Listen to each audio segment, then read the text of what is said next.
God had to act quickly and directly to produce us contradicts not only the scientific evidence about how our species arose, but even a strict theological reading of history. For instance, why did God wait so many billions of years before we finally showed up?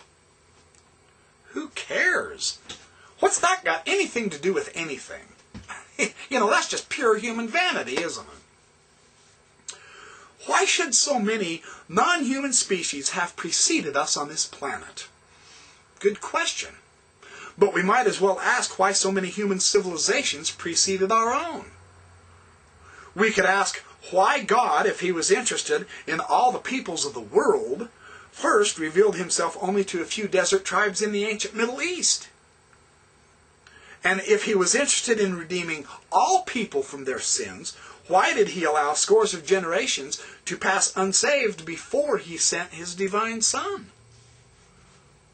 If we are sure enough of the Creator's thoughts to know that he would have made our species by a more direct route, rather than this circuitous evolution, extinctions, risings from different various types of phyla and fauna and all that jazz, if all this meandering and chance and random event finally, after billions of years, finally produced us, why would God do it that way? We think he should have been more direct and just gotten us here right now. Right now. Why did God wait so long? The question is, what are we to make of the highly indirect routes that led to our modern civilizations, our languages, or even our personal lives? What was God's purpose in allowing evolution to produce the great dinosaurs of the Jurassic period? Beats me. But I'm equally clueless with respect to God's purpose to the Mayas, the Toltecs, and the other great civilizations of the Americas that rose and fell without whatever being exposed to his word. To demand that a person of faith account for each and every event in human history or natural history is to demand the impossible. That they know every detail of God's actions. We may as well face it. We don't know every detail of God's actions. And quite frankly, we don't need to. Whatever God's characteristics, impatience is not one of them. You see. A genuine believer trusts not only in the reality of the divine, but also in the wisdom, and sees history, indirect, comic, and tragic, as the unfolding of God's plan. There is no religious justification for demanding that the Creator hold to a certain schedule of time, followed by a defined pathway, or do things exactly according to our expectations. To God, 1,000 years are as a twinkling. And there's no reason to believe that our appearance of us on this planet was for him anything other than at the right time. That's how a believer would understand things. It is also worth understanding something else. Tennyson's famous statement, nature red in tooth and claw. Yes, that's part of it. However, Darwinian, I'm on page 248. Darwinian evolution can produce cooperation and care just as surely as conflict and competition. Dawkins' The Selfish Gene explores that wonderfully, how the genes replicate themselves and they help each other copy themselves to ensure their survival. The care and self-sacrificing seen in animal families are not exceptions to evolution.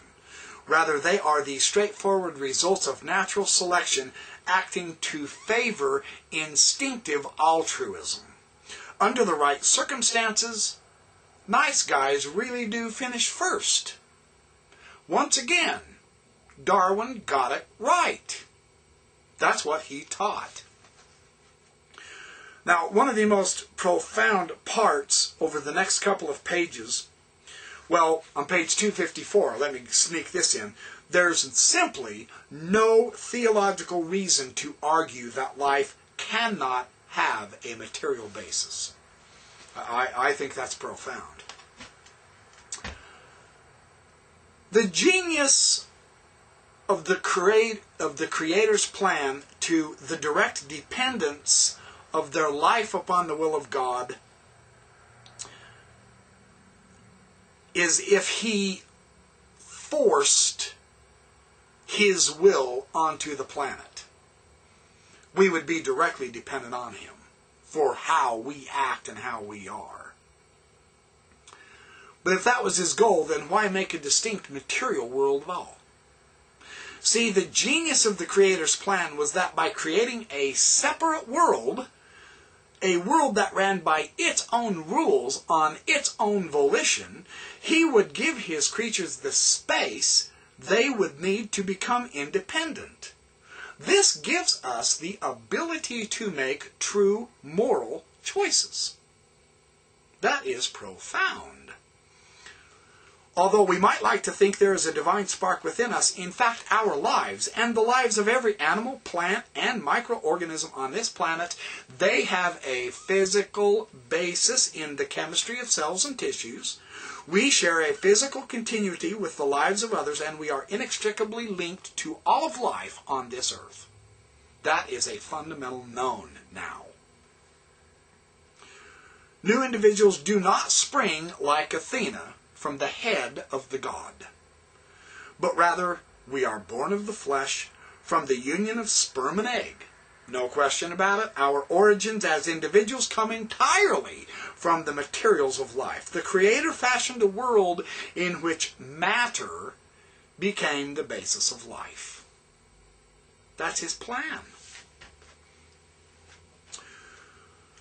The interesting thing is, God's solution to the problem of always having to intervene in a world to be the way He wants it, the way we think He should want it actually, is to fashion a material universe in which the conditions of precise determinism do not apply. On the larger scale, He made the averaged behavior of matter sensible and predictable, just like I was showing you with my circles.